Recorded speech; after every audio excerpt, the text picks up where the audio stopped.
You've probably created some awesome artworks just like this, real scratch art. So to close this week off, we have 2 videos for you about the application of the concept of the pen. First of all, in the course material, we have a drawing lesson for students that looks very much like the drawing lesson I did with you. It just goes a little bit further. We also add random sizes and random angles, so the computer will select shapes for you, and it's a really fun lesson to get students started with drawing on the computer and being creative in a dialogue with the computer. And an art lesson on the computer can lead to very interesting discussions, maybe even philosophical discussion, because is this art? You can have a brainstorm with your students, with your class.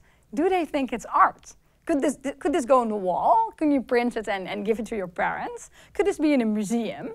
It's actually quite an interesting exercise. I did it in my own classroom, and the children really surprised me with great arguments. For example, some of the kids said that it wasn't fair to hang something like this in a museum because this is so easy, you can just click it together. They said even a preschooler could do this, so then it's clearly not art. But on the other hand, some kids said that it was beautiful, it was nice to look at. They made slightly nicer things than this one. And they said, well, it's nice to look at. Why couldn't it go into a museum if it's beautiful? And a Mondrian painting is also relatively easy to make. You just make some black lines with some blue and some green.